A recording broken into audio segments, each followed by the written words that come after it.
Welcome to You, Me, Empathy. Thank you for listening. We would like to remind you that this podcast is for informational and entertainment purposes only, and is not a substitute for medical advice, diagnosis, or treatment. Known as just a silly boy with a feely heart. Please consider supporting the show. Check us out on Patreon or simply leave a review on iTunes. Here's your host and creator of the show, Known Wells. Hello, feely humans. Welcome to another episode of You, Me, Empathy. My name is Known Wells, and this is episode 103 on chronic pain and EMDR with my guest, Rachelle Friedman. Rachelle is an EMDR therapist. She also is a social worker. She does emotion-focused therapy. We talk a lot about that. We talk about being a social worker. We talk about everything EMDR. Rachelle is also, perhaps most importantly to my heart, a doggo lover. She has a sweet, emotional support dog named Ben, and he is adorable. Before we get to the episode, though, I just wanted to share some things. This weekend, this past weekend, just yesterday and the day before, I had a really good weekend, and despite the fact that I've been very overwhelmed lately, I've just got so much to do, working on the new business, running the podcast, my day job, all the things. It's just been a lot lately, but I had a really good therapy session on Friday. And then on Saturday, I drove up to LA to meet up with author Ellen Forney, who wrote the graphic memoir, Marbles, all about her bipolar disorder. It's really wonderful. Pick up that book. And then her new book, Rocksteady, which is kind of like a self-help guide for us feely humans, also worth checking that out. And I got to spend a few hours with Ellen and her mom at the Rock Haven Sanitarium, which was weird and bizarre. It was a place starting in the 30s during the Depression era where they sent women who, a lot of misogyny going on, a lot of hatred toward women. Basically, women who were having pain or too much trouble, and it became like more of like a wellness place, kind of like high-end wellness place into like the 50s, 60s, and 70s. It was just fascinating to walk around, a really interesting history. And I got to spend it with a new friend, Ellen Forney, and her mom, a delight of a human. And the plan was to go back to Ellen's mom's house, who lives in LA, to record an episode with Ellen, but my microphone wasn't working, one of them. I'm not sure what's happened. Probably user error. I got to figure out something to do with this. It could be this new sort of amplifier thing I have. Who knows? But what could have been a real point of anxiety for me that this thing didn't work out. It actually gave Ellen and I opportunity to just kind of sit with each other for a little while and get to know each other, and it was really quite beautiful. I really loved it. I think known maybe 10 years ago would have been an anxious wreck, and I don't know if I could have done it. Just kind of rolled with the punches in that way, and it was lovely, and Ellen's amazing, and she is going to be on the podcast, so look out for that. We're just going to record via Skype, as I usually do. But that was Saturday, and then on Sunday, as I'm recording this, I went up to LA again to volunteer a bit for Bring Change to Mind, which is a great organization. My friend Margaret Burton, who leads the sort of LA, sort of North Bay chapter for Bring Change to Mind, put together a get-together of the students who are basically, let me provide some context. So one of the things that Bring Change to Mind does, which is amazing, is they give high school students and teachers in high school, sort of tools to develop clubs and stuff and activities around mental health awareness, around empathy, around emotions, and all these things. And it's beautiful. So all of this today was about it was a bunch of high schoolers who are part of these programs, who are doing these types of clubs, and it was beautiful. It was a really, sort of warm and compassionate place. And Margaret, and there was a bunch of amazing volunteers there who I met, and I'm just kind of rambling because I'm tired, but it was amazing and it was beautiful. And I think the one huge takeaway for me was that it gives me hope for our future. I couldn't imagine being in high school and having those conversations. I was too frightened, nor did I have the tools or skills to do that. So it gives me hope in the sense that it's getting better. We're younger and we're having these conversations. It's such a heartwarmer to me. I'm so in awe of those kids. It's awesome. It's amazing. It's really beautiful. And I wanted to just thank Margaret for sharing that with me. So yeah, that was my weekend. As when I'm done recording this, I'm going to go work on the business stuff. And on that front, I am going to be announcing, that pretty soon, just kind of like a tease, with an opportunity to maybe sign up for the wait list and join a launch team. So look out for that very soon. And, make sure to leave a review, a rating and review of You Me Empathy in Apple Podcasts. If you haven't done that, please do it. It helps out the show. And follow the show on Twitter and Instagram at You Me Empathy. And let's get to the episode. This is episode 103 on chronic pain and EMDR with Rachelle Friedman.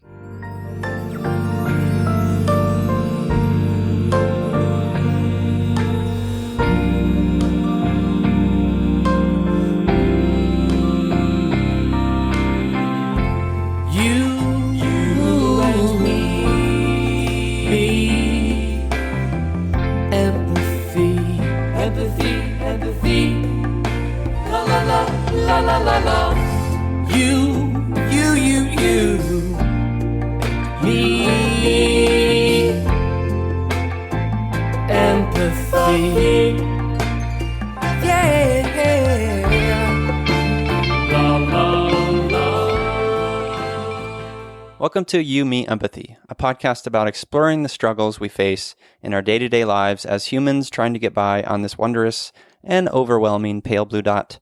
The intent of You Me Empathy is to talk openly, without judgment, about our mental health, our neuroses, our shared anxieties and worries, to create a dialogue that is vulnerable and deeply human and empathetic, and to share that dialogue with others to inspire emotional and cognitive collaboration and insight, so we can, hand in hand, break down the stigma that make us feel shame and guilt for struggling, for feeling our feelings, for being feely humans. You Me Empathy is a safe, friendly space designed to inspire the beauty in each of us. Today, I'm thrilled to open my feely heart to EMDR and EFT therapist, brainy social worker, and first-time Skype user, Rachelle Friedman. Hello, Rachelle. Hi, Noan. How are you? I'm sorry to call you out on air. No, I'm glad that you do. I always tell my clients too, I'm not great with technology. So if you ever catch me fumbling around, that's just who I am. I'm not the best with technology. So I try to be just upfront with it. So I appreciate it. I think it's adorable. And also the technology will consume and destroy us someday. So I think you're on the right path. Oh, thank you. I know if I could delete my Facebook, I would. I love Instagram, but Facebook, I just think will sort of swallow you whole. Yeah. I've been having trouble letting go of Facebook. I've had many moments thinking this needs to go away, but I keep it around because I have a little Facebook community for You Me Empathy, actually. And that is lovely and beautiful. So I keep it around for that. I think that that's really important though, because I keep Facebook around as well, because I have little spots on Facebook that I really appreciate. And that's the only reason that I still have Facebook. But I find myself like scrolling and scrolling, and I have to tell myself like, stop, you don't need to scroll through all of this garbage. Yeah. You know? Stop the scrolling. Right. Yeah, Right. indeed. Well, thank you for being here, Rachelle. I really appreciate you, and I'm excited to get to know you a little bit. Yeah, thank you. I'm very excited. Of course. Well, before we get into your story, Rachelle, we always start the show with an emotional check-in. How are you feeling? How are you feeling in this moment? How's your week been? My week has been good. It's been quite. I told you I'm moving offices. I was working at Infinite Healing and Wellness, which is a great therapy, a group practice, and I'm going off on my own, which is a bit stressful. And like creating my own space, though, is really amazing to be like, okay, what do I want to put in this space? And what do I want it to look like and feel like? And that's really fun, but also like incredibly stressful because I'm not great with design either. So I've been like going to my family members, like, what do we think of this piece of artwork or this piece? Oh, yeah. That's interesting. You're kind of even putting thought into curating an environment that is you, but also kind of warm and inviting. Like, what kinds of things are you thinking about? So because I'm in Arizona, and I love succulents, I was thinking maybe going with like a succulent theme that's really inviting and neutral and sort of, like the desert that we all sort of really love in Arizona. Sometimes it bombards us with its heat, but it's really beautiful. Yeah, it is. So I was thinking that, and then I was actually thinking like maybe I should just go with your typical therapist, like beach theme. I think you should go succulents. You think so? I'm sort of leaning that way. I love a succulent. I think they're beautiful, and I think they are welcoming and warm. Yeah. And I mean, they're everywhere in Arizona, and they can just be so beautiful. And when they bloom, they're incredible. So there's some amazing artwork with succulents. I even think there's been studies on having plants like in your house, for instance, like actual live sort of flowers and plants of all kinds, like that being a boost to mental health. Yeah, absolutely. I think I've read some of those studies a while back. And I think it definitely boosts your serotonin levels and your dopamine levels, and just to smell some of the plants is really grounding. Mm-hmm. I love lavender. I try to keep lavender around me pretty consistently, just to give it a nice whiff. Yeah. Ground myself a little bit. So. Well, that's exciting. I'm really excited for you in this new sort of adventure. It's scary, of course, but it's also, you get to make it your own. Yeah. I'm really excited about it. I think it'll be very good, and it'll give me a lot of flexibility with my time, and I love that. So yeah, absolutely. Excellent. And what is your goal with that? Like you leave your previous sort of group, and that was a positive experience, I'm assuming. Yeah, it was. What is the goal of going off on your own? Just the more flexibility, the more sort of owning your thing? Yeah, and I'm sure we'll touch more on this, but being chronically ill, it's difficult to manage all the doctor's appointments that you have to go to throughout the week, and really needing that flexibility so that I can tend to myself and my health, so that I can show up and be the best that I can be while I'm in session, and be the most present that I can be, while not worrying about like, oh, I had to reschedule this doctor, I had to do X, Y, and Z. Right. That makes sense. Yeah. Well, good for you. I think it'll be good. Thank you. Yeah, you're welcome. So as for me, my emotional check-in this week, we were talking before we recorded on this. Last night, I'm still sort of reeling in my anxiety about this, but last night, I woke up at 3 a.m. to the sound of someone running down our street yelling, "Fire, wake up, fire, wake up." And Jessica and I, my wife and I, wake up. I look from our bedroom window and see a fire, 15 feet away, and it's about 10 feet high, and it's huge, and it was terrifying. And I thought it was like our backyard at first. It wasn't. Everyone is okay. All animals and humans are safe. It was a shed, next door neighbor's shed, burnt down. But it was terrifying, and we grabbed our photos. We grabbed our doggo, put them in the car. We grabbed sort of like the external hard drives, and we were ready to leave. And thankfully, I think the neighbor to the other side of us smelled the smoke early on, and before it even like sort of got really big, the fire and the fire department came and were able to put it out before it sort of came over to our side or any other neighbors. But it just it took a while to fall back asleep, as you can imagine. The anxiety of that experience and thinking about like we need to maybe be better prepared for a scenario like that, and the importance of like knowing your neighbors and knowing that you have a dog and stuff. And it's just, I'm sure that was so scary. I mean, to look at, you don't really think like you're going to look out your window and see flames like that, Right? I mean, it's a possibility, but you don't think, oh, this is going to happen. Right. Yeah. That had to really just be completely rattling. To say the least. It was, yeah. And I mean, this area, it's a bit more rural, and there's a tons of, really old, beautiful trees, oak trees and things. So we've had fire issues, and we're in Southern California. So of course there's fires everywhere all the time. But, it was, I'm still wrapping my head around it, Yeah, I'm sure. And I'm sure it'll take a little while just for you to go through and really process the information that your brain has received. Yeah. I mean, that's terrifying stuff. Yeah. It makes me think about like, because I was trying to, I think I felt in the moment, I felt composed. Like I felt like I just took, sort of my adrenaline took over. Put the dog in the car, grabbed things, and I was ready. Like and looking back, 12 hours later, 6 hours later, whatever. And right. I can confirm that I felt like composed in the moment, which is, I guess that's good. I guess that's a good thing. Yeah. Yeah. I mean, I think it sounds like your brain did its job. I mean, we have fight, flight, freeze for a reason, and you certainly made good use of flight.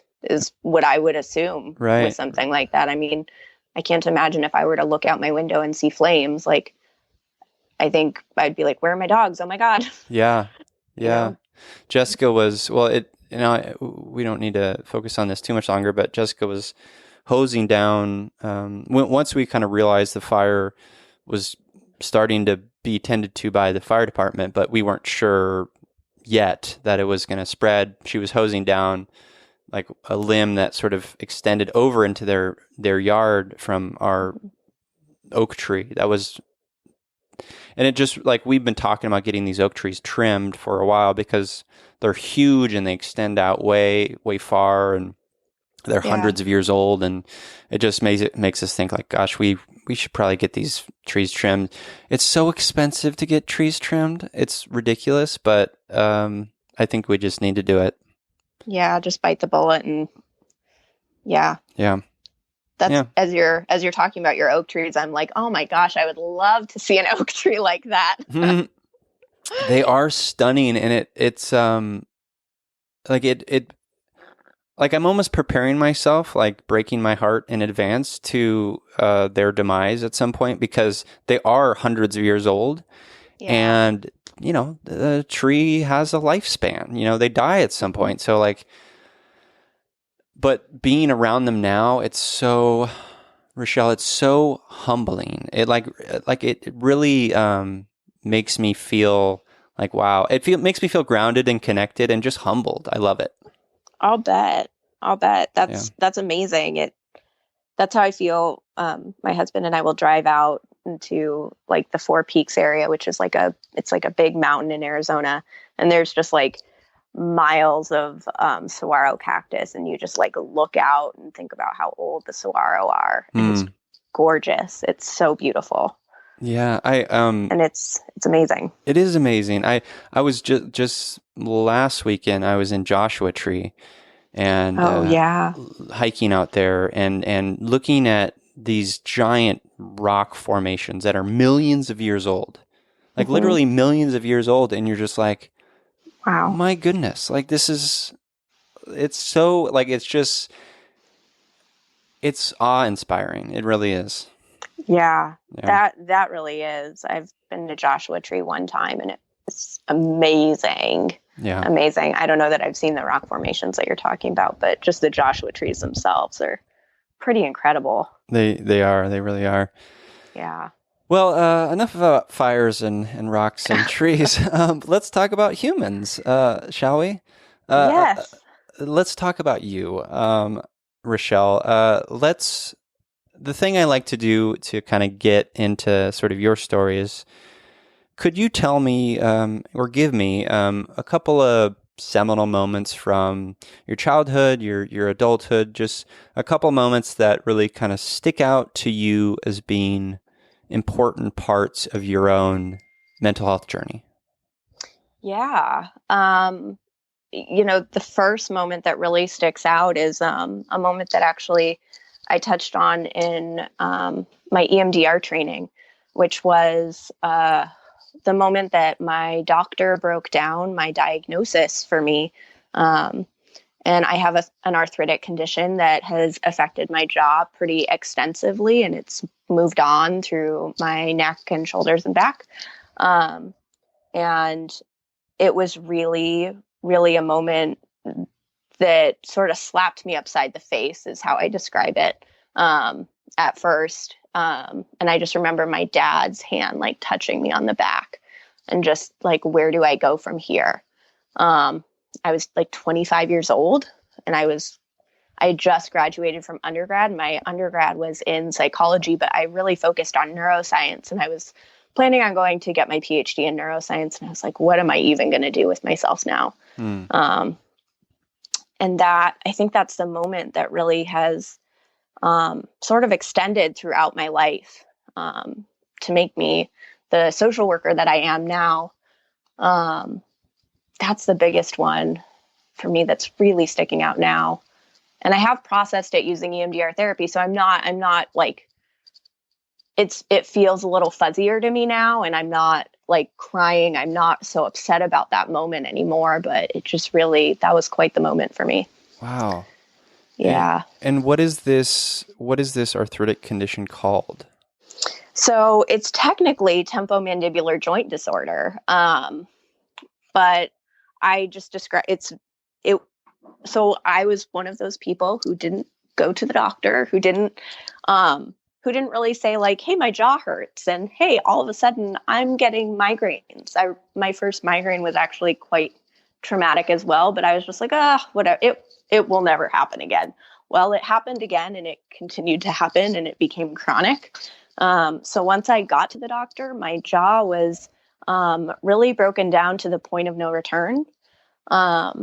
So I'm still a candidate for a bilateral joint replacement. I have not done that because I'm actually functioning pretty well with just some therapy that my doctor, who I just think that she is probably one of the most amazing doctors I've ever met in my life. She's taken a nothing jaw and not made any more of it, but like really made it function to a semi-jaw. How does how she I do describe that? it. So she has lengthened my muscles using different therapies and really made the muscles do the job of the bone. And so it's my muscles that do all the work. Wow. For my jaw, because I don't actually have any joints anymore. I've worn them down. Oh my goodness. Yeah. And this is in your jaw and where else? So it has spread to my neck, and my hips actually were very affected because your jaw is actually a midline to your body. So once your jaw gets off, your shoulders will then follow, and that includes your neck and your back, and then your hips will follow after that. So it was when I noticed hip pain that I was like, something's really wrong. And I think I need to involve other doctors in this. Yeah. So you described like being the type of person who, you felt pain, you're like, whatever. Mm-hmm. So the pain must have been pretty high. Yeah. Yeah. But I think something that's common for people who live with chronic pain, and I talk about this in sessions with my clients pretty often, is we don't recognize when the pain is really bad because we're used to pain. It's just there. So a lot of the time, I've read different articles on like, how do I know when I need to go to the emergency room because I never feel good. Right. And that's a great question for somebody who lives chronically ill or in chronic pain, because you really have to be able to measure that. And a lot of the time, especially when we're first diagnosed, we have no idea. Yeah. And our bodies can just get used to stuff. We're so resilient and sort of accommodating to whatever experiences is our reality. Right. We are. And, I had stomach problems for so long when I was younger, and they found out my gallbladder was bad. Well, no, it was infected. There were a lot of issues with it, and I had it removed. And now that I don't have a gallbladder, I think, how long was I living with it that bad? Because it fixed so many problems just to have that organ removed. I can eat all sorts of things now that I would have never been able to eat. All sort of like lasagna and pizza that I would have really had to watch out for. But I was always accommodating it. Interesting. So what kind, like, because I have stomach issues, and I actually very recently just been, like, I have terrible inflammation, allergy, stomach issues, most of my life. And recently I saw a naturopath, and he's like, I'm on this elimination diet trying to kind of isolate the source of sort of the issues. And I hear a doggo in the background. Yeah, that would be Ben. I'm sure he's going to come up. He's my little therapy dog. Well, he's not little. He's 75 pounds, but he's a therapy dog. He's a giant therapy dog. Yes. Sweet Ben. But like so what did the gallbladder do? Like, how did it, because I'm thinking like, like, how come you were able to eat? I mean, how come you're able to eat that stuff now and not before? Right. So I don't know fully what the gallbladder does, if I'm honest, but I know that the gallbladder holds bile, which breaks down the foods in your stomach. And I had always had a really bad heartburn, and nausea. I sort of described myself, and I will still on and off describe myself as just a consistently nauseous person. It didn't take, having my gallbladder removed didn't take that part away. But it did take away the extreme heartburn that I used to get.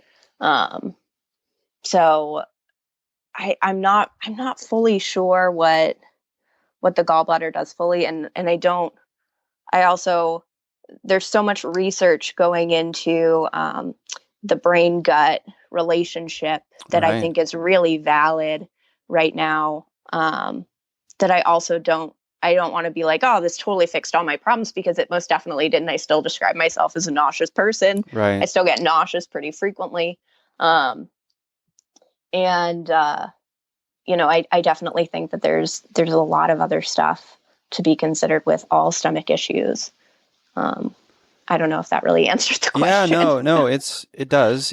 And I'm just curious, how did they determine this infection in your gallbladder and determine that they needed to remove it? So I had these like attacks almost, and I didn't know what it was. But I called my doctor one day and I was like, hey, I've got this like really severe pain. I need to make an appointment. And they were asking me about the pain. And then they asked, are you feeling the pain in your back at all? And I was like, yeah, I am. And they were like, you need to go to the emergency room immediately. And so I did. And I went and the doctor examined me and they did an ultrasound and they were like, they rushed me into emergency surgery basically to get my gallbladder out. So it was very fast. Yeah. It was very fast. So you've had, lots of pain in your life. Did this pain exist when you were growing up as a kid? It did. Yeah. I was in and out of the hospital when I was a teenager for stomach issues.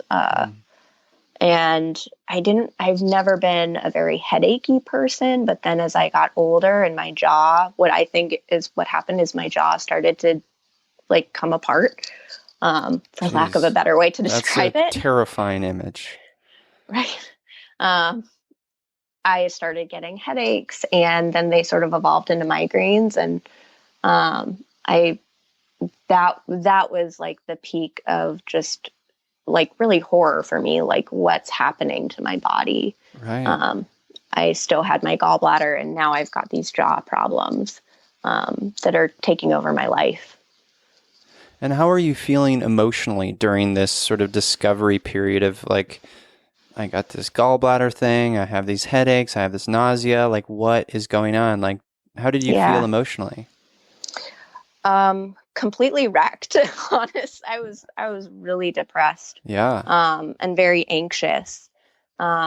Just always trying to predict, when is the next migraine going to happen? When am I ever going to feel better? Will I ever feel better? The jaw was really there wasn't a great prognosis for that. But I tried to find a therapist that specialized in understood chronic pain and chronic health conditions, and I couldn't find one. And there's more of us out there now, but that was one of the things that really made me go into the field and say, this is a need that needs to be filled. Right. Because there are therapists out there that I've met with and that I've spoken with that will sort of brush off any health concerns as like mental health conditions. And that is so invalidating to me. My jaw is not my mental health concern. My mental health is part of my mental health is the result of my jaw. Right. It's not that my mental health has caused my jaw. Well, they're all connected, right? Right. They're all connected, but I think from what I've heard, and I actually listened to your episode on validation earlier, and it was about validation for me. I didn't want to meet with a therapist that was going to say, oh, well, I didn't want to hear this is because of mental health. I wanted to hear, wow, this is so hard. And what's it like to live in that body? Right.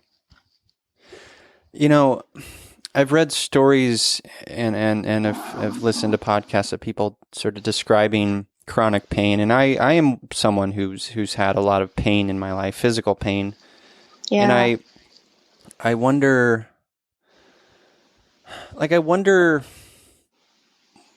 what that does to a person. Because I see online as you point out, like a growing sort of community of people that are more sort of open to talking about chronic pain, like people dealing with chronic pain and trying to relay to people who don't deal with it, like what it's really like, validating their physical pain, understanding how that's impacting their mental health. Like I don't know if I have a question at the end of this, but no, that's okay. It's a good thought. Like I like where you're going. Yeah, like how I'm losing my train of thought now. Give me a second. Sorry. No, you're good. I think, did I hear a doggo scrambling around for like a toy or something? Yeah. Scooby got off the couch got off one bed to go to his other bed that's on the ground. I guess what I'm trying to get at is it is encouraging to me to see more people talking about chronic pain, because I do think it's something that we don't talk about enough. Like there's something about physical pain that seems to be even like almost stigmatized. It's almost like, oh, we just have to kind of get used to it. or whatever. And I think there's so much, even in the medical field, that it's like, and I guess this is the same mentally, but like there's a ignoring of it. There's a throw a pain medication at it. There's not enough, like, we need to explore this, right? Yeah. Yes, absolutely. I think, a lot of my doctors, I've now that I've been, getting medical treatment for like 9 years for this now at this point, but I've definitely come across those doctors where it's like, oh, you just deal with this all the time. It must not be that big of a deal. Like, no, this is a huge deal to me, and it's taken over my life, and it's a huge part of who I am as a person now. But if we're constantly just being blown off, we don't get to experience our grief. We don't ever get validation in our grief.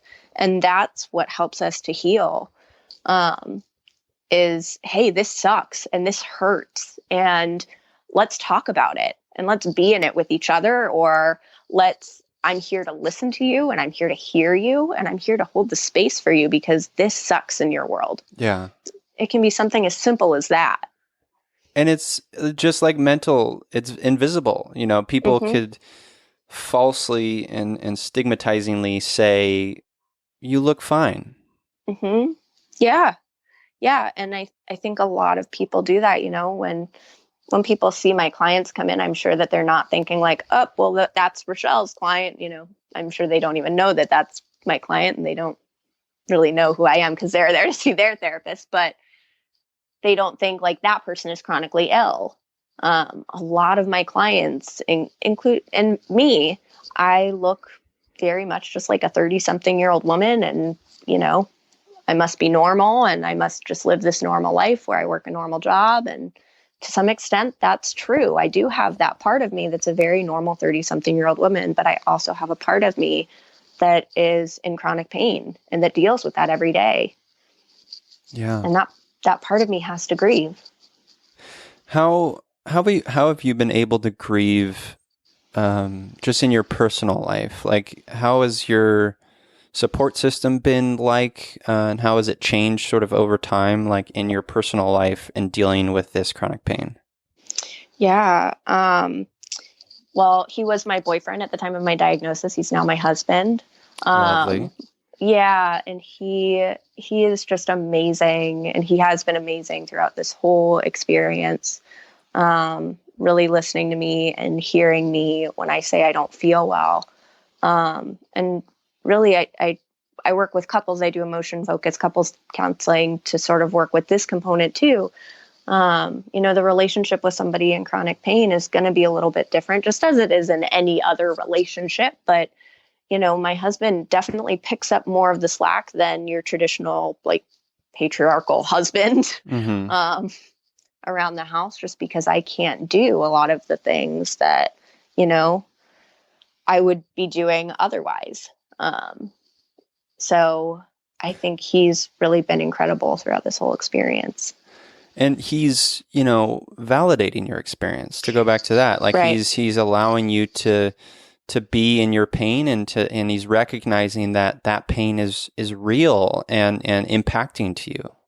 Yeah, absolutely. Absolutely. He is. I mean, I remember, one of the things that my doctor recommended, she's super holistic. I love her.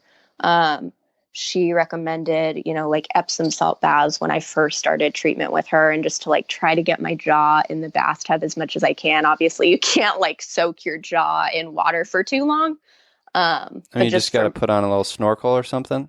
Right. Yeah. So like, getting my hips and my shoulders and my neck and as much as I could, my jaw into like a nice warm bath. And I remember him drawing me baths, and like, there were a couple days where I like physically couldn't really move, and him just like even putting me in the bath, like I'm an 80-year-old woman, Yeah. Just really, he was able to really emotionally show up for me in those moments and be there and be present. Oh, I'm so grateful to hear that. Yeah, me too. He's amazing. Sounds like it. Yeah. How has the chronic pain impacted your own sort of mental health? And like, do you struggle with anxiety or depression or? I definitely struggle with anxiety. And I've struggled with anxiety for a long time. You know, I think it started with, some of my family of origin stuff, but also being a nauseous kid, which I can't deny, like maybe that is some of my family of origin stuff, which, I try to be really authentic. I work with my own EMDR therapist on that kind of stuff as well. But, I think that it has definitely caused anxiety. And like, when I was younger, I can remember thinking like, what's going to happen if I have to throw up in school? What's going to happen if I throw up in the middle of class? Will everybody make fun of me? What will that be like? Yeah. And really being very anxiety provoking. Yeah. Wow. Mm-hmm. And how was the support at home? Like, were you able to talk about that stuff? Was it just kind of, oh, Rachelle has, barfing issues? Like, what was that like? Yeah. Yeah. I mean, it was sort of like, oh, Rochelle's barfing issues. I think my dad heard me, but he tried to, he did what I think any dad would do, which is take me to the doctor and say like, okay, well, we need to find a medical reason for this. Mm-hmm. And then there have been a few medical reasons along the way as to why my stomach is the way that it is. And so he's just been like, okay, well, we're going to attack it like a medical problem. And honestly, I feel like since studying neuroscience, I've been able to be like, but this is what the data in my brain says, and this is what I need from you in order to reorganize this data. So can you give me that? And he's been amazing in showing up for that and saying, I'll give it to you. Can you give me an example of what that looks like? Yeah. So recently I was very, very nauseous, and I was at dinner with him, and he was like, well, you just got to get through it. And I was like, Dad, like, I just need to complain right now. I just need a vent. And can you just be here for me to vent so that I can organize some of this information that I've got stored? And he was like, yeah, sure. That's fine. And I vented to him at dinner. And he showed up and he was there and he was like, was that helpful? And I did feel better after just that little bit of venting to him. It was maybe 10 minutes. It wasn't very long. And I felt better. That's lovely. Like, it's such a beautiful moment because his instinct, like, is coming from a loving, supportive place, of course. Yeah. But it clearly wasn't what you needed. And you being open enough to say, hey, this is actually what I need. And him being open to that, like, that's a beautiful exchange. Yeah. He's been, I love my dad. My dad is an amazing guy. And he's really been able to do, anytime I ask, hey, Dad, like, I really need you to show up in this way, he's always been able to show up for me. And I'm so grateful for that. That's great. And do you have siblings? I do. I have one sister, and I actually have 4 amazing stepbrothers. Oh, wow. Yeah. So I've got quite a big tribe. And they're all really supportive and very loving. And I feel very, very lucky in that way. Yeah. Yeah. And so when you get out of, like, when you sort of realize and this sort of chronic pain kind of comes to fruition and you're in your master's program or something? So I had just taken the GRE to prep to go into a PhD program. Right.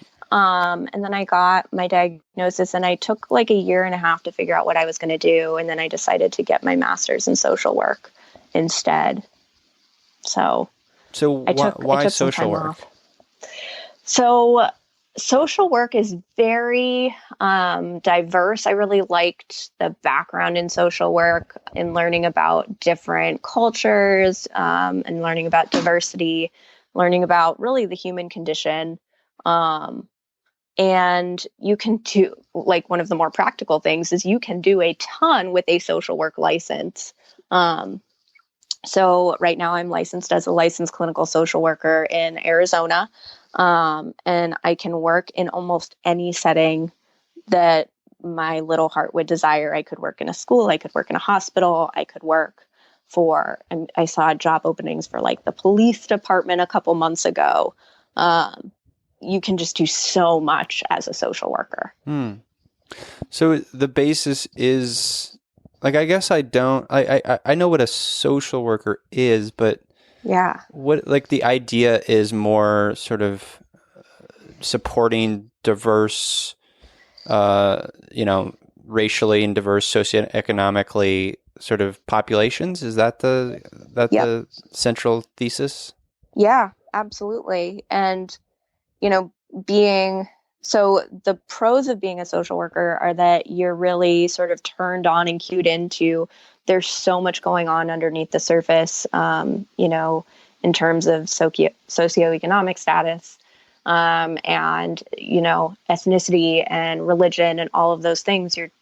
We're really tuned into that, but you're not really taught to be a therapist as a social worker. So, that was actually one of the ways that I got into EMDR therapy, was I had to go looking for, how am I going to be a good therapist? Right. Because I didn't want to just be one of those therapists that's like, sort of nodding at you, which there's nothing wrong with that. There is a theory behind that. I just don't personally subscribe to that. Sure. So, and that makes such perfect sense to have the therapy side and then have the social work side, which is really mindful of and considerate of all the things that do impact our sort of mental health, which is background and childhood experiences and socioeconomic status and, and race and all these things. Like, those are and should be considered.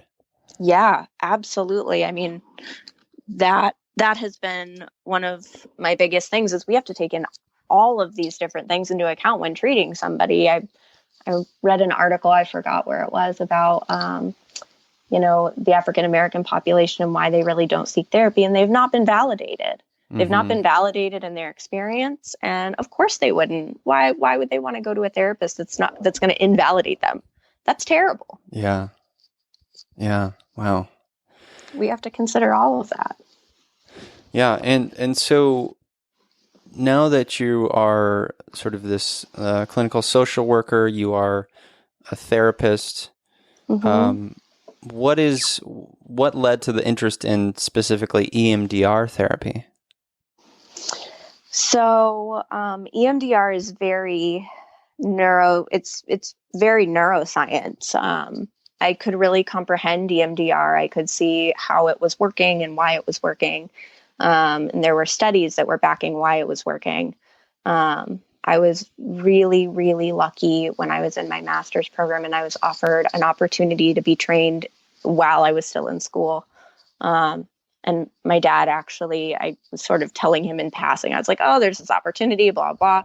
And he was like, I'll pay for it, go. Oh, wow. So he was really instrumental in that as well.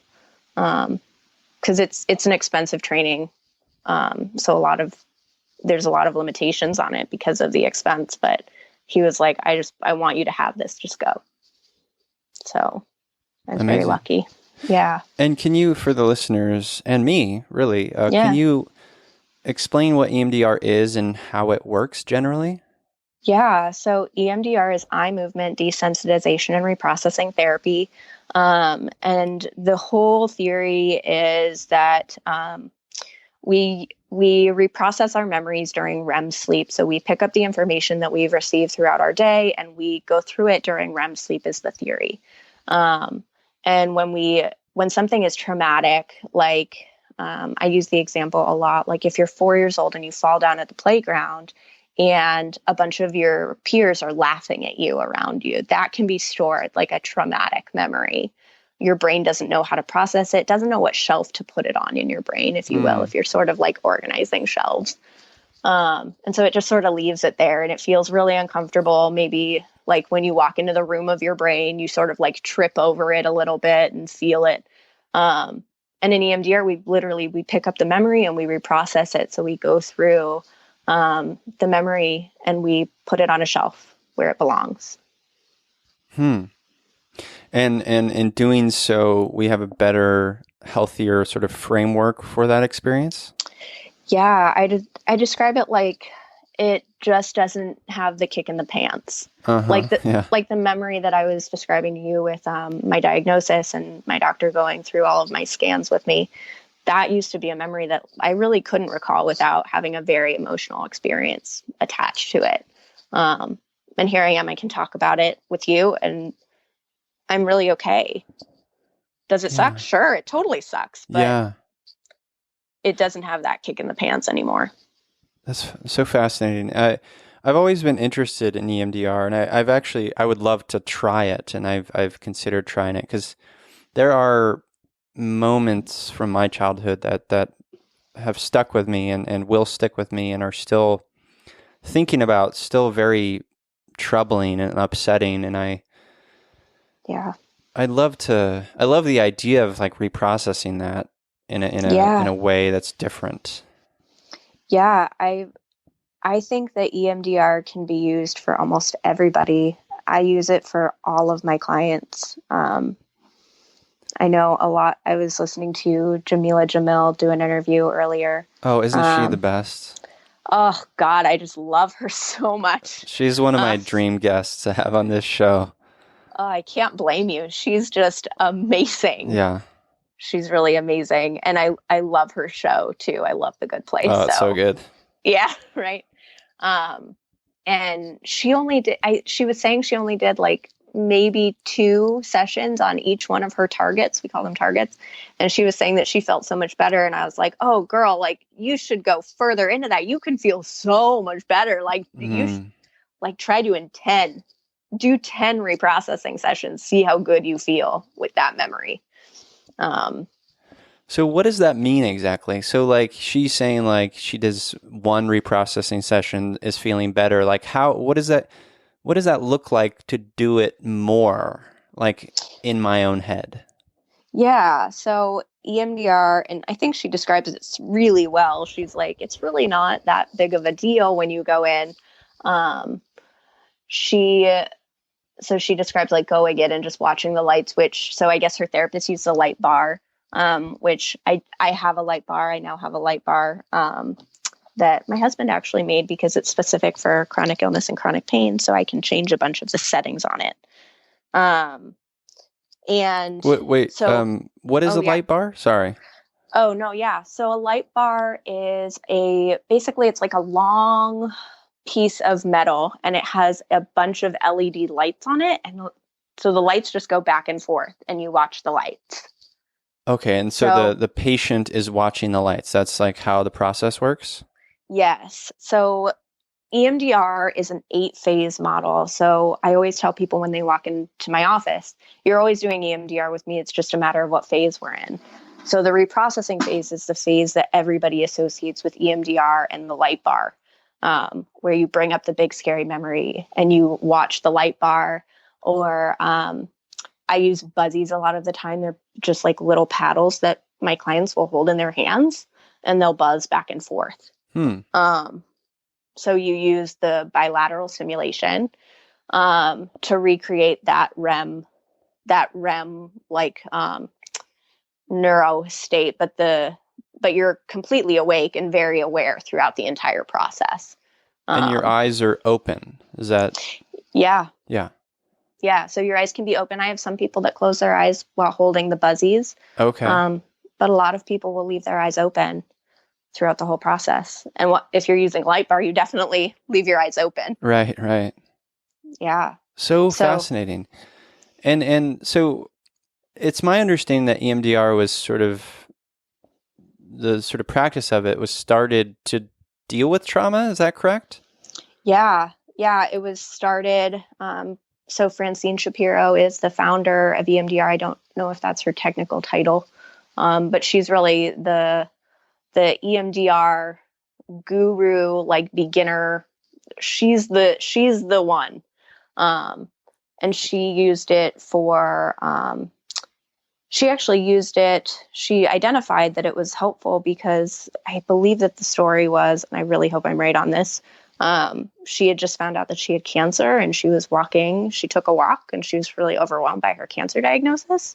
And she realized that taking a walk and just taking step by step by step and like reliving and noticing how she's present in this moment, but also recalling the memory and reliving that experience was really helpful for her to sort of calm that anxiety down and calm that really unnerving sense of, oh my God, I have cancer down. But it specifically, a lot of people use it for first responders, for veterans, for people who have experienced fires, floods, those kinds of things. That's really what it's most well known for, I believe. Right. Yeah. Traumatic events. Yeah. PTSD specifically, right, as well. Yeah. For it's like the gold standard for PTSD, as far as I know.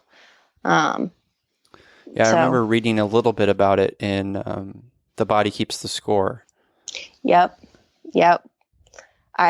I'll be honest, I've not read that book yet. It is sitting on my desk. Rachelle, I know. What are you doing with your life? I don't even know.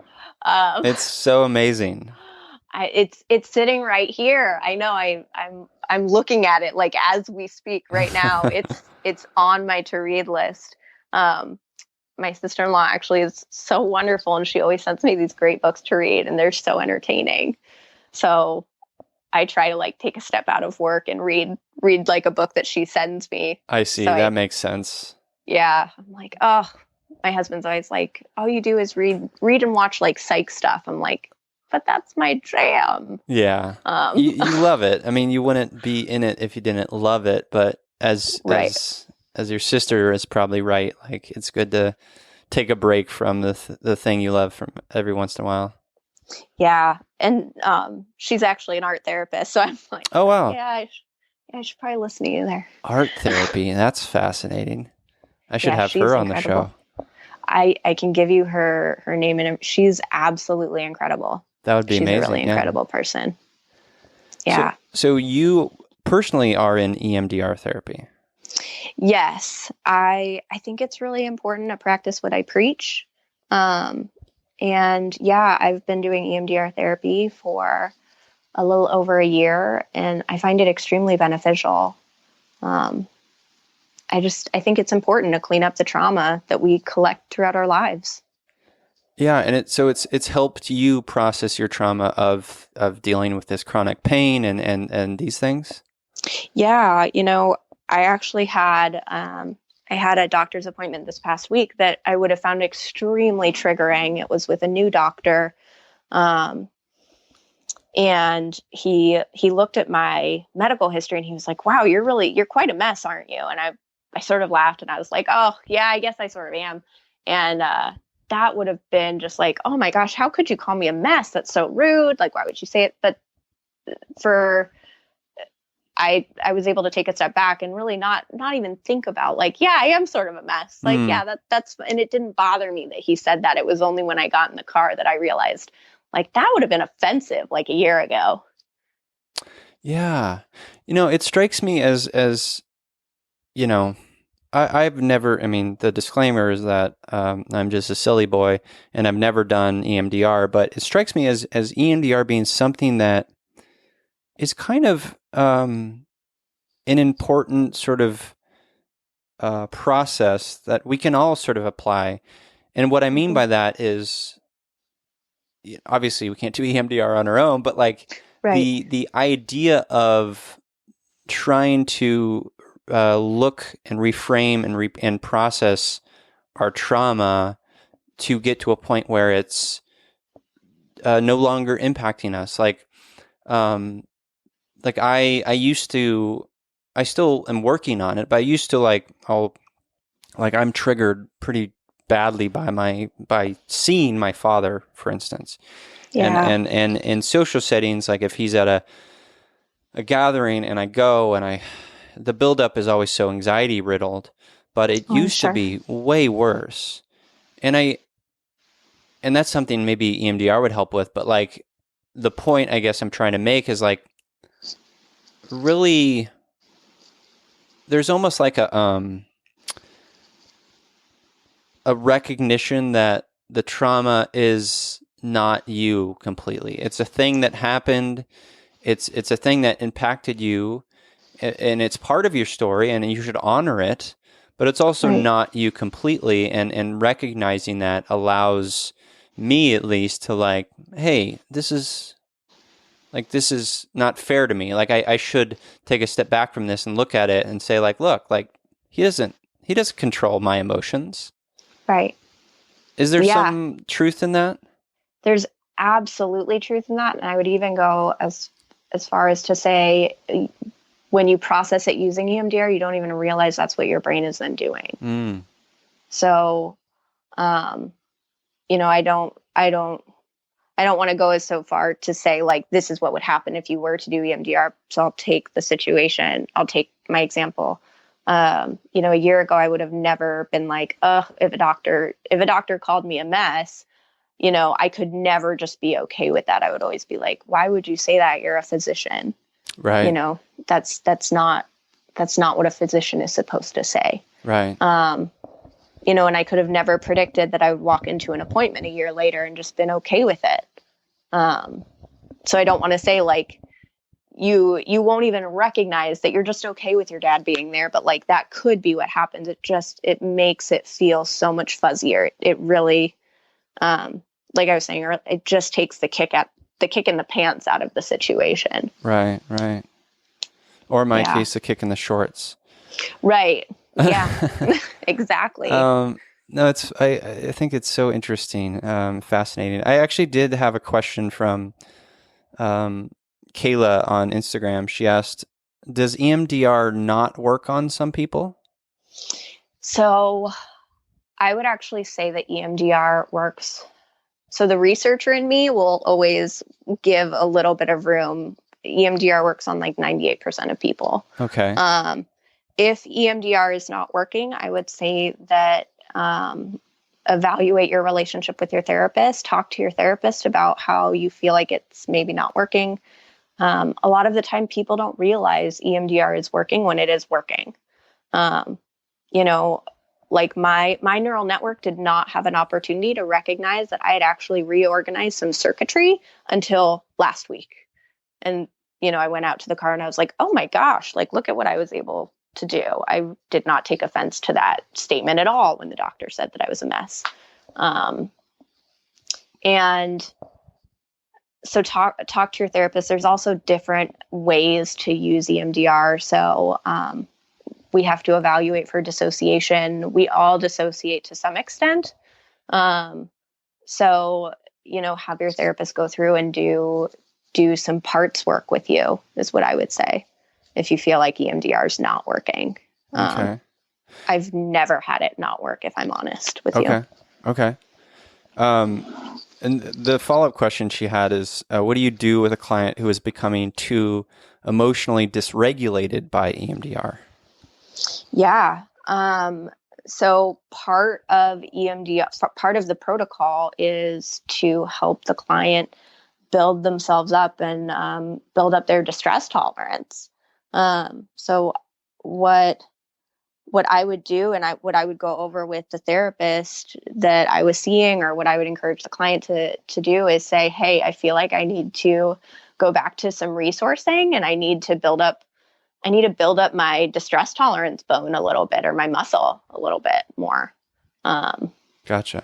So that I can handle this a little bit more effectively. Yeah. Because that's a part of the process too, is making sure that the client can handle where we're going.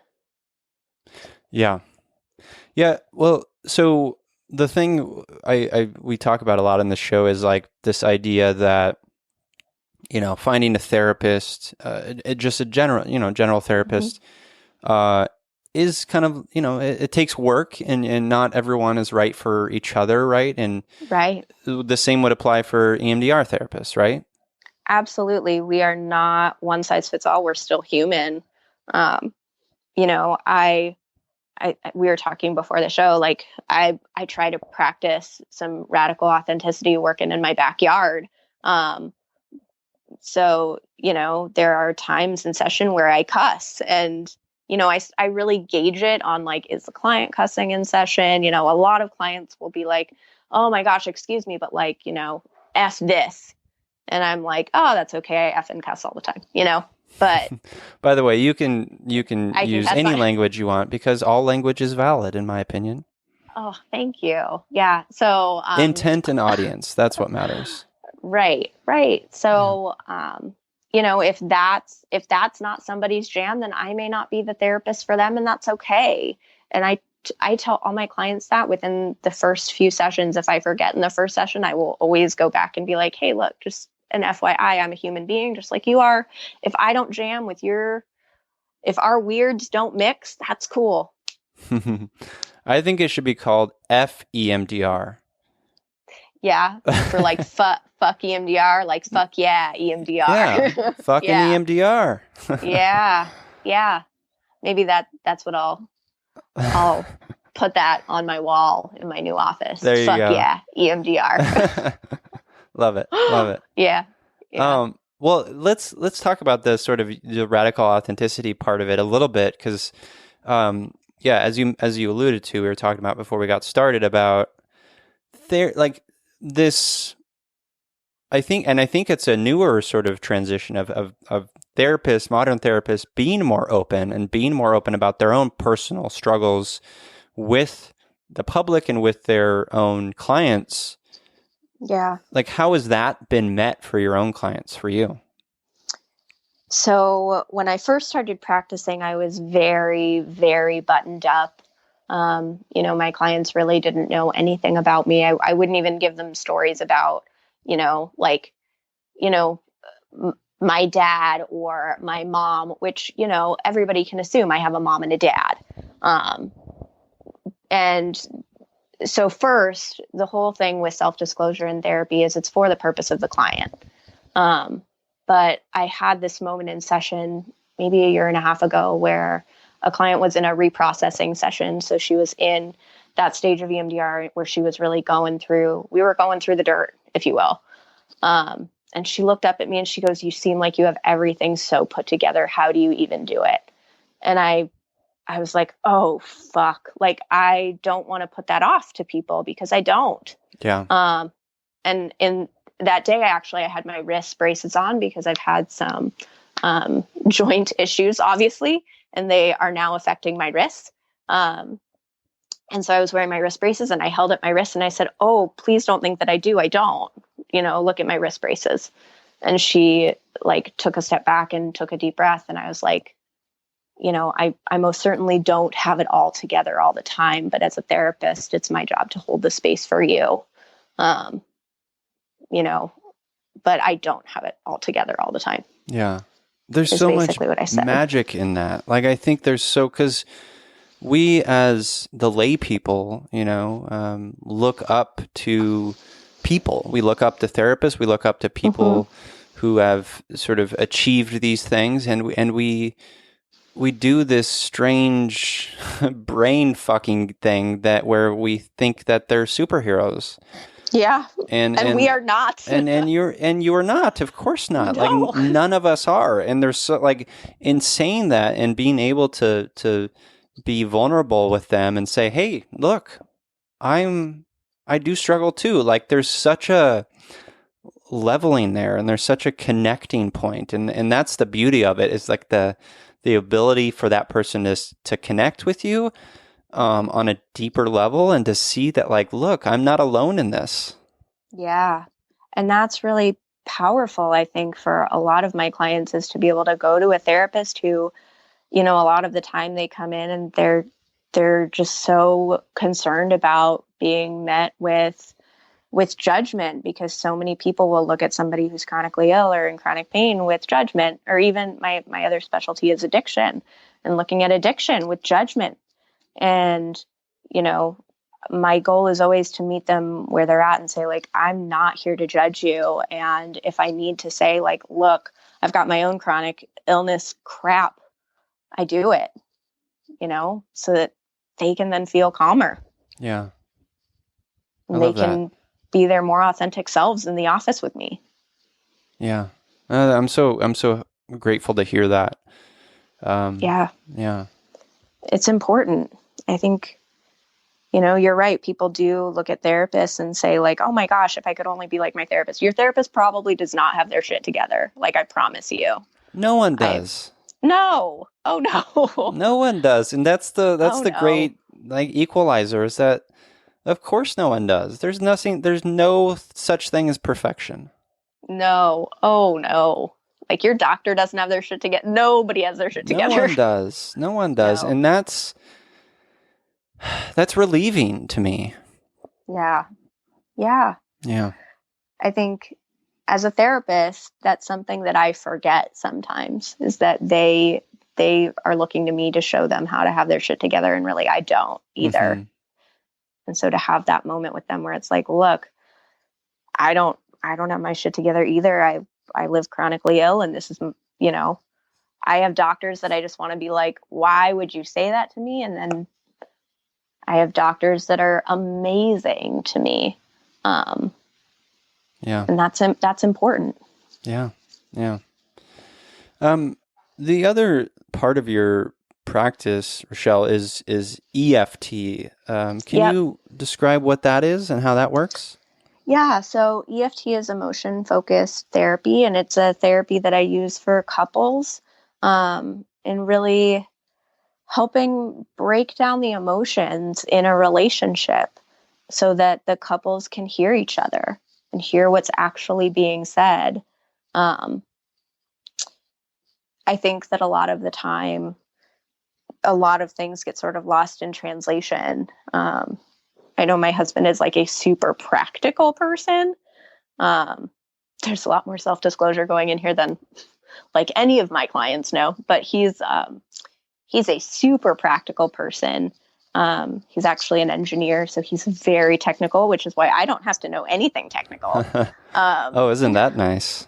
I have this running joke, like, this is why I married you. It's like, I'm the emotional part of the relationship. So it's like, that's why he married me. I think I need to marry your husband too. Yeah. He's pretty amazing. He's pretty amazing.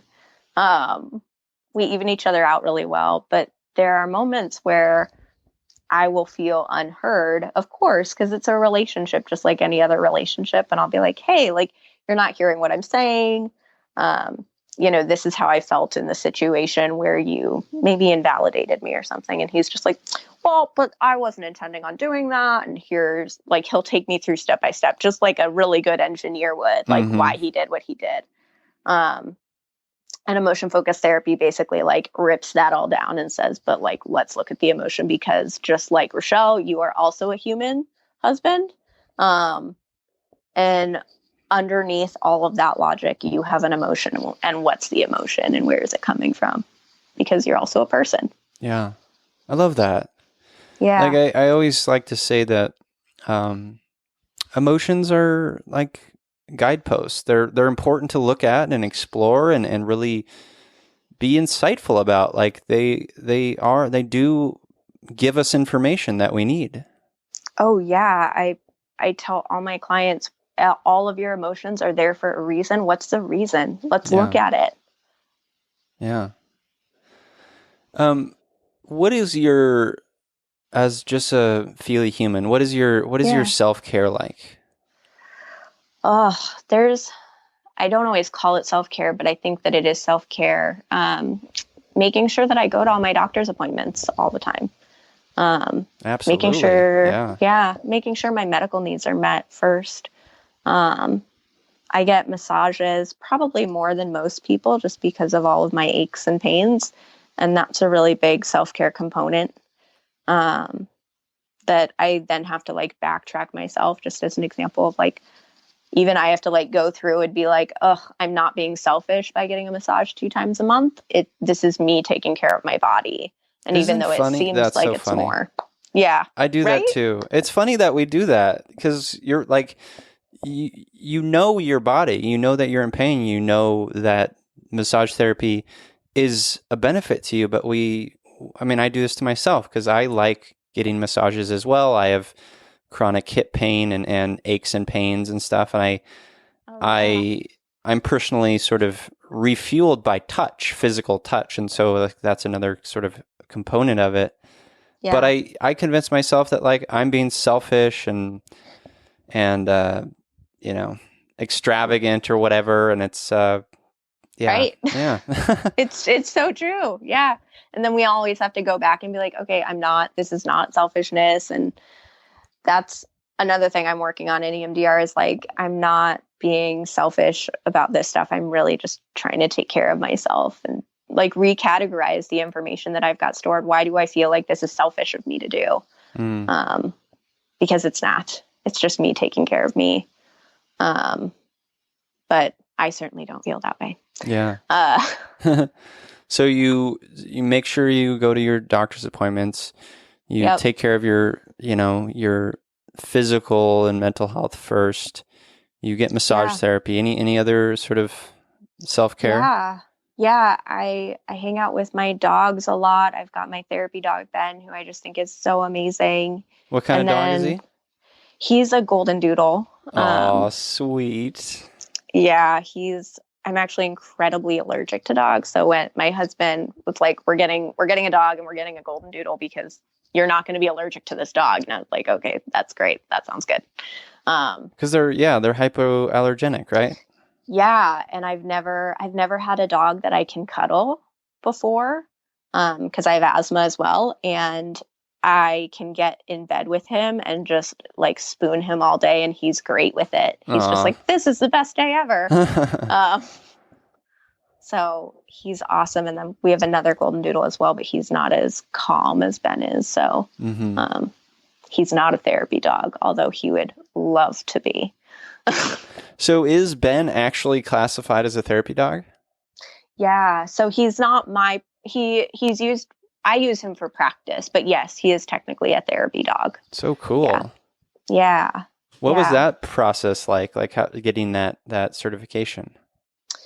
So, he has always had this really great disposition. So the joke is we got him for our older dog, Billy, and he was supposed to be Billy's dog. Because Billy's such a hyper man that we were like, ugh, Billy needs a friend. But Ben has just had this very sweet and calm disposition since we've gotten him. And, so we brought him home and I was like, I think I might need to share him with my clients too. Aww. He's just so sweet. And he will cuddle you all day if you let him. So he went through the training like a breeze. It was not a super long process just because it sort of went with his disposition. So, and you bring him into therapy? I do. Yeah. That's great. And people love him. Even people that are not big dog people, they're like, where's Ben? Aww. Yeah. So he's been very helpful in sessions. That's great. Yeah, I'm a huge animal person, but I love dogs, and we have a 12-year-old lab named Scooby who's just so sweet, and I actually bring him to therapy every once in a while, and it's the best. He'll just sit and cozy up at my therapist's feet. Oh, it's so cute. Yeah. Well, dogs, I always tell people I'm also a huge animal person and a huge dog person, but there's so much research on how dogs affect human beings. Right. And it's just all positive. So if anybody's ever like, well, I was thinking about getting a dog, I'm like, you should get a dog. Right. I immediately jump on that bandwagon. Yeah, I mean, I'd really love to have someone on here someone who does sort of emotional work with animals and sort of healing and stuff, because that stuff is so fascinating to me. We also, my wife and I, have 2 horses, and know there's equine therapy and things like that. Yeah, so Sarah Jenkins she's in Arizona. She is amazing. She is the one who started using EMDR therapy and equine therapy together. Oh, wow. Yeah, she would just blow your socks. She's amazing. And I can give you her information as well if you'd like. I would love that. Yeah, she's one of my inspirational people. And she goes all over talking about using equine therapy and EMDR together. And Yeah, she's amazing. That's so cool. Have you ever seen the documentary called Buck? I have not, no. So you should add it to your list of things to do in addition to reading The Body Keeps the Score. Right. It's a documentary. It's like 90 minutes, but it's about Buck Brannaman, who was kind of one of the sort of founders of like natural horsemanship. And that's kind of like the style of horsemanship my wife uses. I don't really ride much, but I know how to work with horses. Anyways, like I was bawling at the end of it because it's really about creating a relationship with your horse, and not about sort of the domineering, like, I'm your pack leader, I'm your boss kind of relationship. It's really a beautiful creating a partnership.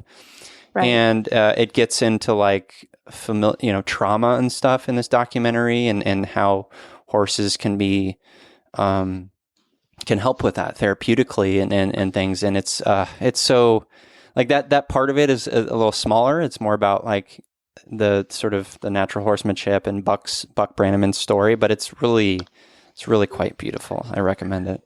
Yeah, I'll have to watch that. That sounds amazing. Yeah, I know there's so much work that you can do with horses and with dogs. I've even seen there's a ranch out here that uses miniature horses or miniature ponies. I don't exactly remember what they're calling them. But I just find that so interesting because it has to be beneficial with all of the data that we have on how animals affect human beings. Like, what's wrong there? Like, absolutely nothing. Yeah. Like that must just be so therapeutic for people. Yeah. I can't imagine. I want to shift for a second. You being someone who's very fascinated and has this knowledge of neuroscience and the brain, and like, how does that part of you connect with the sort of recognizing the emotions part of it? And like, because it's so thinking about the brain and like how, you use the term, like you sort of, changing the wiring in our brains like that. That is mind blowing to me. Like, how does that sort of knowledge pour into sort of your relationship with your own emotions? And like, does it help? Does it sort of allow you to kind of be a bit more sort of comfy in it? I most certainly think that it does. It's a really good way for me to explain what's going on, because it's not just like, oh, this is your experience. People, I think that in our culture, we've gotten really good at being like, oh, it's sadness, push it down. Or I have a good therapist friend who she says, oh, we just got so used to poking it down, and, stop poking it the fuck down. Stop it. It's there for a reason. It's data. It's there in your brain. It's actually a chemical reaction that's happening. And that's a way for me to explain it and say, no, this is like a tangible thing that's happening within your nervous system. Don't poke it down. It's there for a reason. Awesome. I love that. Yeah. And I tell my clients that, don't poke it down. Don't shove it down. It's there for a reason. Right. Yeah, there is a lot of poking down we do, don't we? Oh, we're so good at it. As a society, we're just masters at it. Master pokers, and we need to just stop it. Yeah. So even if we would take a moment to acknowledge the chemical reaction that's happening and just notice it and allow it to happen, even if it was just for a moment, we could sort the data that's being processed just a little bit more than we already are. How can we better do that? Like, I know that is a thing that I talk about a lot and try to practice, and kind of sitting with the thing. But how do we build up that resilience and that comfortability with that discomfort?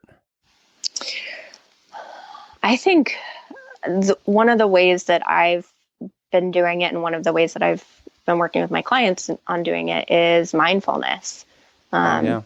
Just noticing it, be present with it, give yourself some space.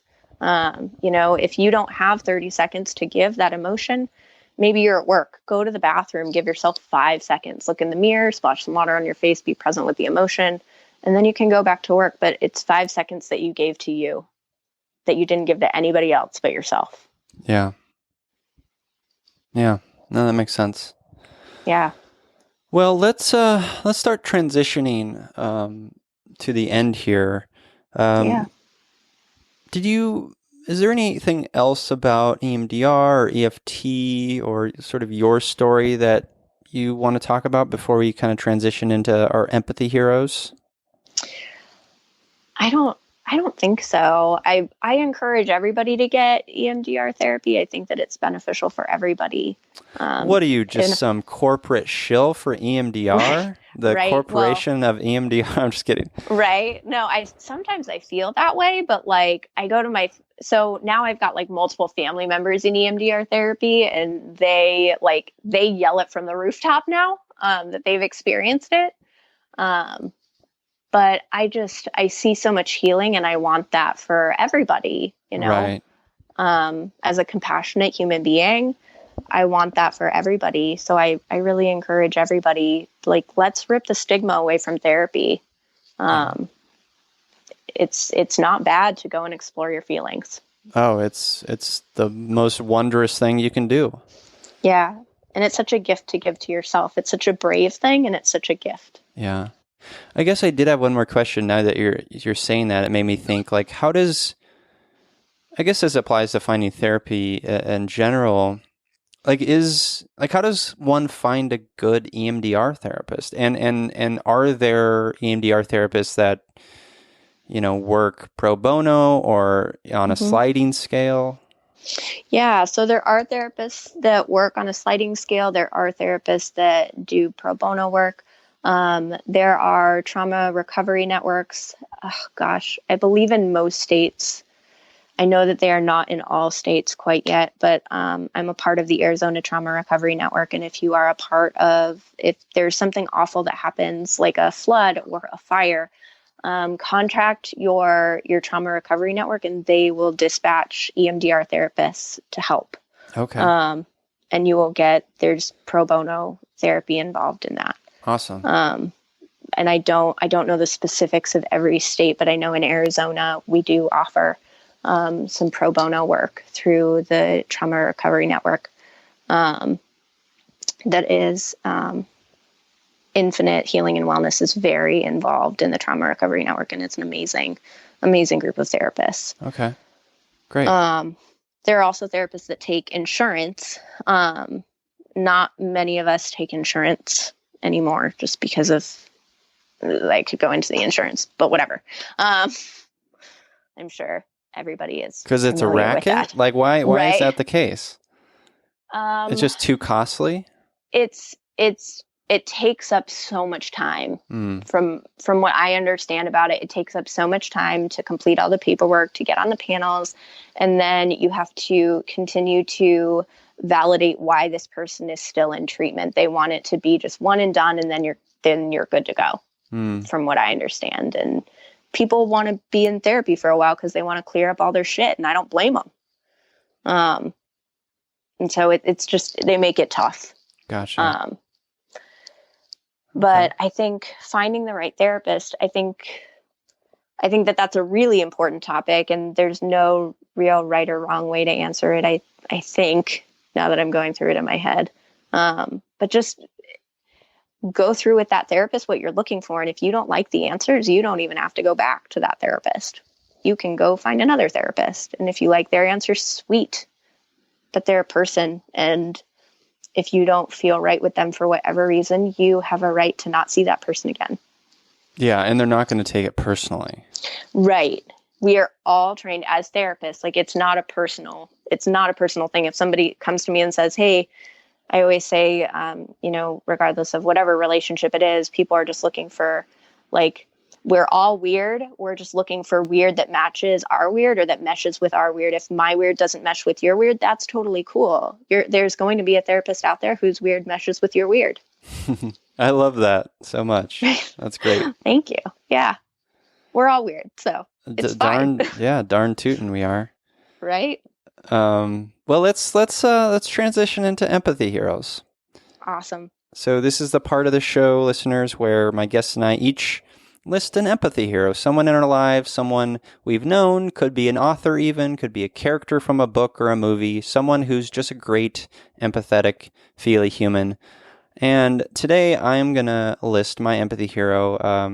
This is a quote from someone I admire, someone who I've never met, but is great and is empathetic. And her name is Helen Keller.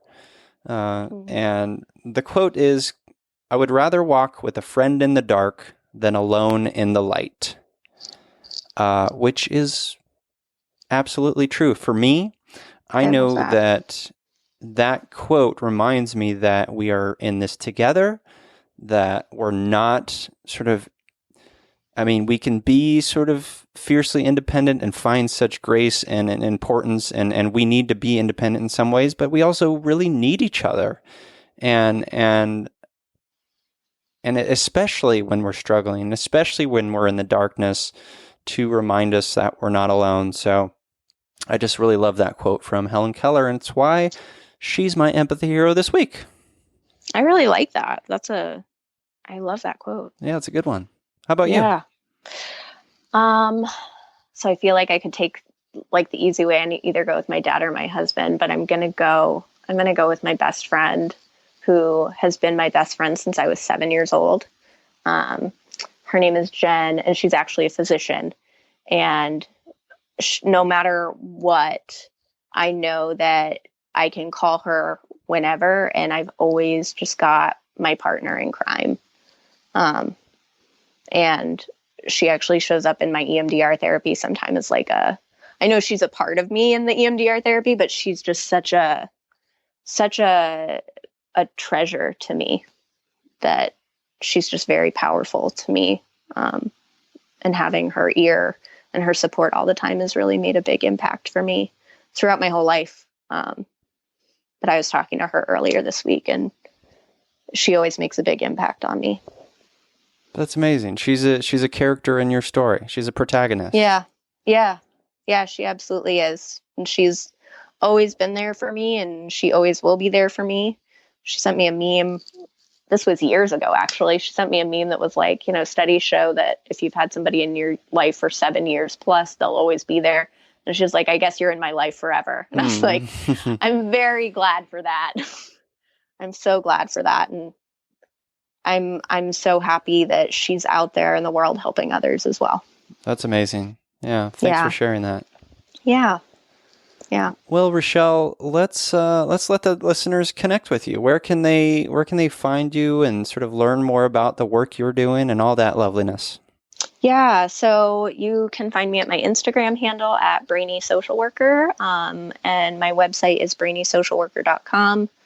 I do have a Facebook that is also Brainy Social Worker, but I'm not terribly involved with it. I sort of post things here and there. So if you really want to connect with me, you can go to my website or my Instagram. Perfect. Yeah. Well, thank you so much for being on You Me Empathy. Oh, thank you so much. No, I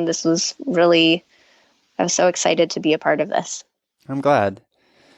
And to you listeners, I'm here, you're here, we're here together on this wayward, overwhelming, awe-inspiring pale blue dot. We have each other. It's You Me Empathy.